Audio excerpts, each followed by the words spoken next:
Hello, everyone. Thank you very much for joining us today on Perspectives. Today on Perspectives, we talk with three educators who spent years of their lifetime working with students and teachers. They all spent time in the classroom initially, one in early education and early Head Start. Also became a reading specialist and an elementary administrator. Then provided in-home instruction for parents with preschool children. Another was a high school teacher at two Mobile County public schools, serving more than a dozen years at both. Worked with the county district attorney's office in the Helping Families initiative. Later, they became a school board commissioner. The third educator was a classroom teacher, then became a public school administrator. They moved on to higher education, working at two of our local universities, and was also on the regional staff of the State Department of Education. After all of their contributions and accomplishments, today all three work for excellence in public education, fighting for proper funding and the best instruction in the classrooms. The charge that future students have the best and brightest educators in the classroom, shore up the shortage of special needs educators, and ensure that retired educators are provided adequate retirement income and insurance. Our guest today, representing the Mobile Retired Educators Association, Violetta Simpson. She's the Community Services and Future Teachers of Alabama Chair with 25 years in public education. Dr. Mary Michael Campbell. She is the Scholarship Chair of the Association. Dr. Campbell gave 46 years to public education.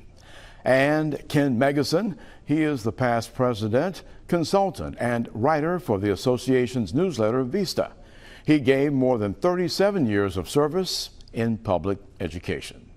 Well, after a quick break this morning, we'll talk with the educators from the Mobile Retired Educators Association as they share some of their goals, concerns, and association plans following long and distinguished careers in education themselves. We'll hear from our guests when Perspectives continues in just a moment.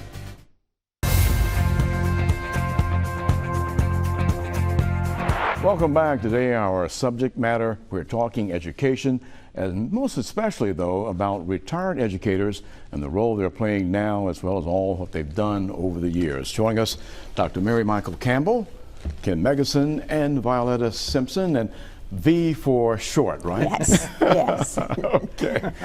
Well, thank you all so much for joining us today, and had an opportunity to talk to Ken not long ago, and there were issues that you all were concerned about, as well as things that you wanted to do today as retired educators, a tremendous resource for any community. And so glad to see you all active as an association and doing things here locally as well as in Montgomery too, trying to steer them in the right direction as they are hopefully listening to our retired educators. Well, let's talk first before we get into some of those things. Why did you get into education, and how was that long, illustrious career for you? I got into education because, the usual answer is because I love kids, and I do love kids. I enjoyed teaching kids. I enjoyed my entire teaching career when I was in public schools, but I also enjoyed watching them grow, watching that creativity come out in them, and watching the proverbial light bulb go on. And then I enjoyed it when I moved to higher education because I was working, it was the same thing, I was just working with adults instead of students, and hoping that the students would become lifelong learners, but we also want teachers to become lifelong learners and administrators. And then now we're working with retired teachers and educators, hoping they'll do the same thing. So you're still connected? Still connected. Ken, why did you get into education, and what were the reasons for your long career too? May I say this first of all? When we say Mobile, these are retirees from all the way from Casadeva to Dauphin Island. Okay. There's about 7,000 of us all together. Now I wish all those were very actively involved, but I'm thankful for the ones that we have. I never wanted to be a teacher. I never even thought about being a teacher. When my wife and I were at Auburn, we finished, we got good jobs and everything. She worked in finance, I worked in personnel. And one evening I came home and I said, Andy, this is not what the Lord has us to do. And she said, "What did you say?" Because we had a nice little Austin Healy, and everything was going well. And I said, "We're gonna go back to school and become teachers." Oh. And she said, she sat down, you know, and I gave her a glass of water. Okay. And next thing you know, we packed up everything. We sold the fancy cars and came to the University of South Alabama, and we both went into education and have enjoyed it, every minute of it. It was the right thing to do, and somehow the Lord has you, lead you in the way you want to go, where you want to go or not. Right. He will show you the way. So that's how I got here, and I'm glad He did. And a lot of people that I know are very proud that both you and Dr. Campbell and of course Ms. Simpson were all in the profession, so to speak. Yes. Violetta, same question for you. Well, my journey was pretty similar to Ken's. I actually had, after I had finished school, I actually had 2 applications. One was for another profession and one was for teaching. Now, my mother always wanted an educator. So I go and mail off the application packet. The other application accidentally ended up in the garbage can, okay? It was quite by accident. Right. Well, the one I mailed accidentally happened to be the one for education, for a teaching position. So that's how I got. My mother always wanted an educator. She was convinced that the man up above had convinced her that that's the route I needed to go. So she was just giving me a little bit of a nudge. So you made Mom happy. I did. In the meantime, your years in education, did you love it? Loved it, every bit of it. I was in early childhood, so I was tasked with teaching little ones how to read.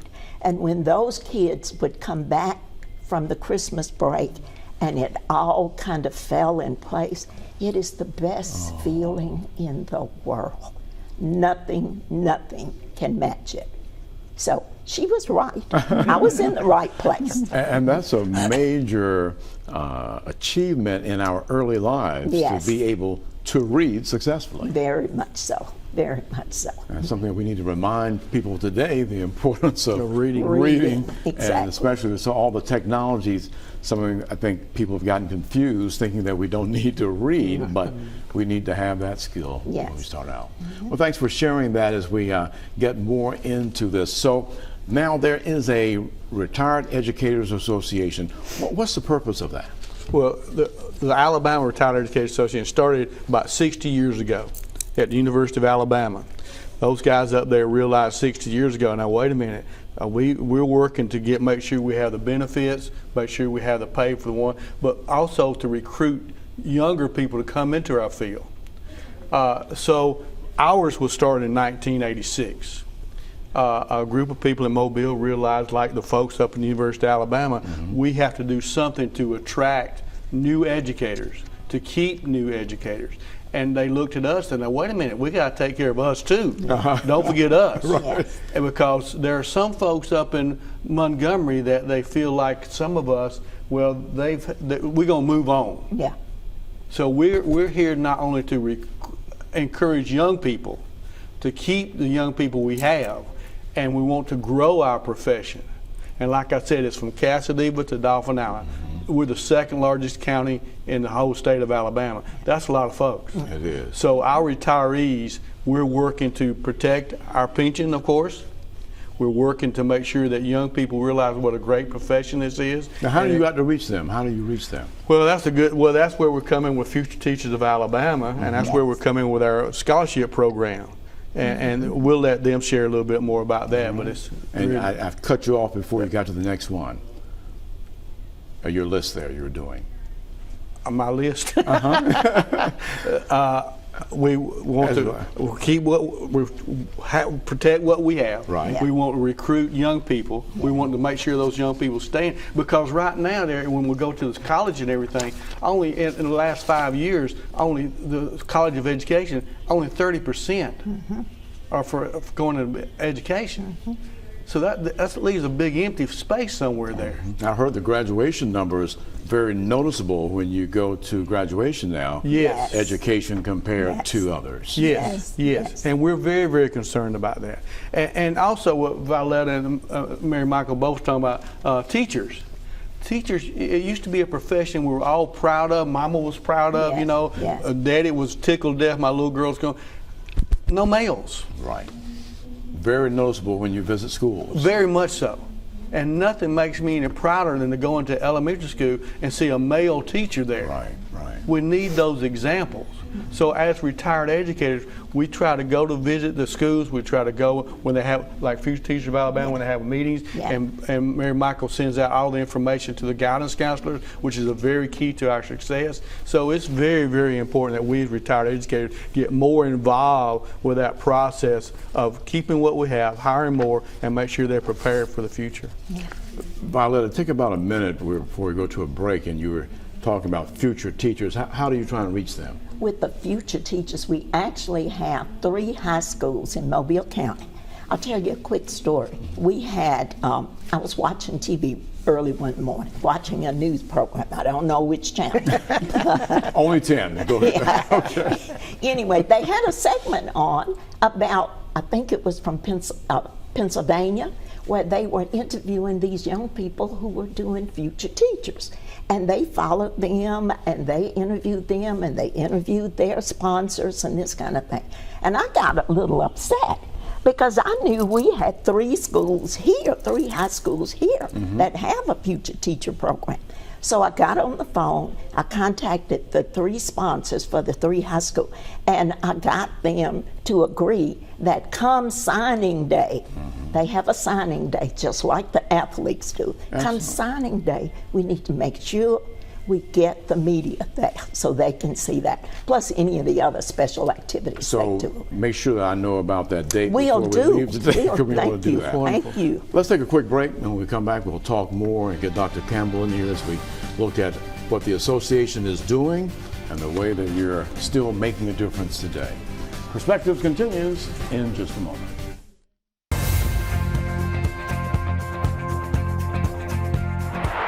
And we're talking this morning with our educators who are all retired educators now, but they haven't stopped working. They're still working to make a difference in education. And we were talking some about the future teachers and reaching out to them. And one of the things that you do involving scholarship, Dr. Campbell, is reaching out to them as well. How does that work? Well, since 1986, I wasn't in it then, but the Retired Educators Group has been providing scholarships. And it's unique for this group in that the scholarships are only for students who are going into education, who intend to teach and go to a school of education somewhere. So that makes these scholarships a little bit unique. And we do it through the school counselors. And I might add, it's Mobile County Schools, Saraland City Schools, Chickasaw City Schools, and Satsuma City Schools. So all of the teachers within the geographic area of Mobile County, all of those schools are included in our scholarship, the possibility of getting a scholarship through our program. We have 3 scholarships, the Elsie Collier Scholarship, which is named for Elsie Collier, a retired teacher and Well, it principal. also has a school named after Has a it. school, our scholarship and a school. And the Yvonne Graham Scholarship, which is supported by the Graham family, and she's a retired educator as well. And then the Robert Daniel Goodwin Scholarship, which is named after Danny Goodwin, who worked tirelessly with this group. And Was it's, he also involved with the union? Yes. Yes, Yeah, yes. okay. I thought the name was familiar. Yes. and that scholarship is unique in that it is geared towards a career tech student, somewhat career and technical education. Right. So those students are at Faulkner, they're at all of the schools. Yeah. And we could not do this without the help of the counselors that I think Ken mentioned just a minute ago.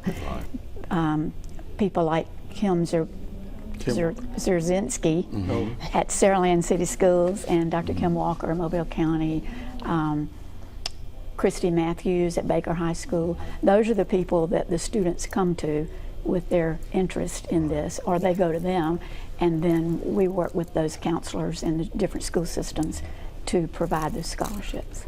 Well, tell us why you think there's a lack of numbers now when it comes to young people going into teaching, since you've got these different things you're offering, opportunities, and you know, it's almost like I thought everybody had somebody in their family who was an educator, because of my family background. It was teachers everywhere, you know.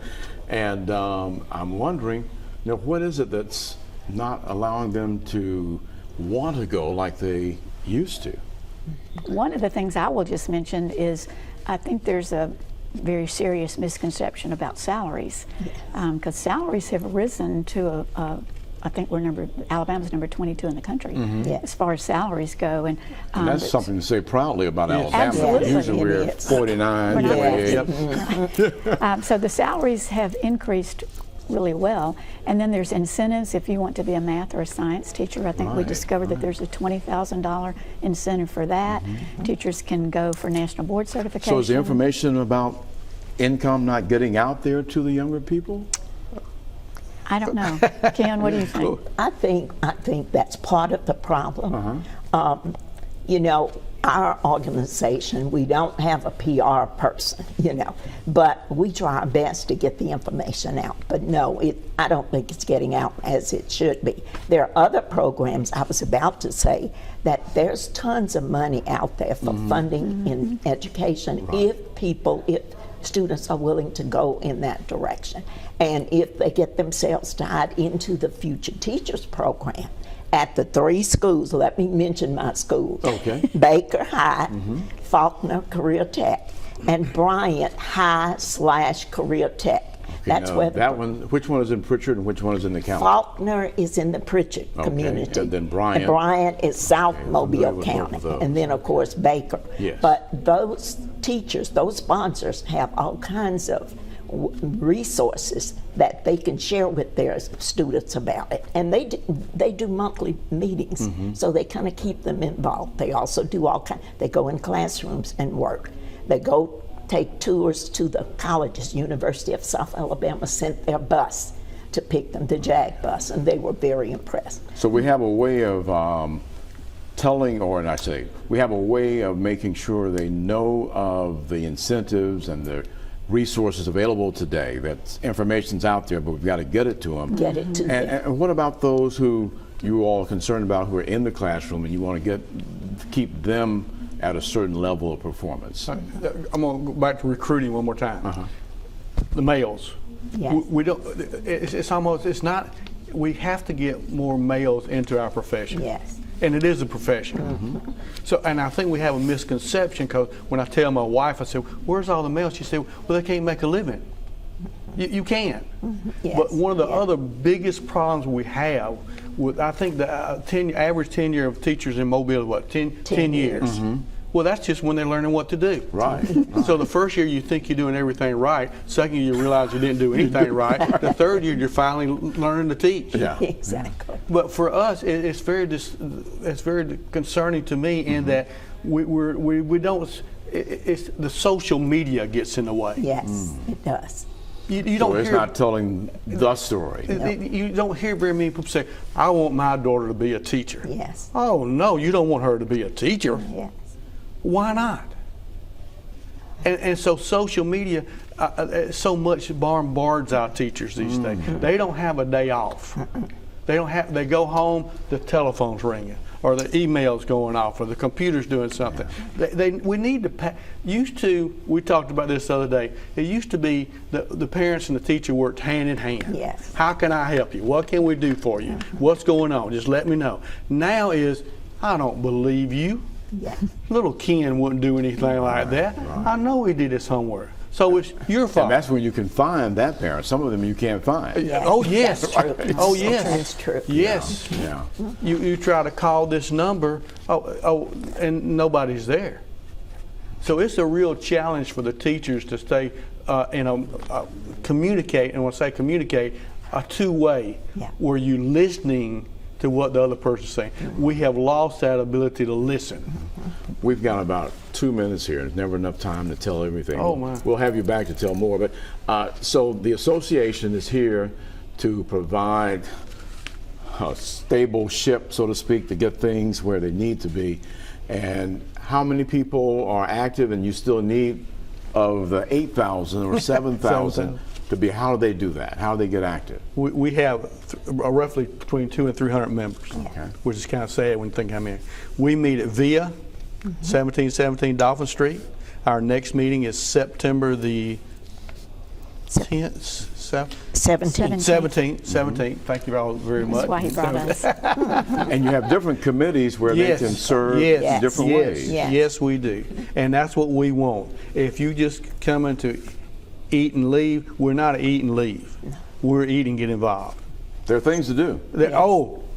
There's endless. I think this organization provides an opportunity for some people who want to just reconnect with their old Yes. colleagues and their, Yes. well, not old, but with their Sure, colleagues sure. and friends. Yeah. It's Time-wise, And only. maybe That's they just important. like to come and go to the meetings, hear interesting speakers such as yourself, Yes. and have lunch and visit, and that's a good thing. But there are some people who really would like to be doing something to help the community, and that's where we think we fit in with this. Were you in Montgomery for that last meeting? I was not. Okay, but somebody was in Montgomery, so Ken you all was. are, Ken was. you know, Yes. you're doing stuff I to forgot how many went, but a whole bus full It of was a bus. Yes. went up there. Yeah. Yeah, Yes. that's something that you're fighting, and we've got to get that information out, so we'll definitely do this again so we can attack that side of what you're offering. The other thing, Eric, real quick, I know you can. 5 seconds. Go ahead.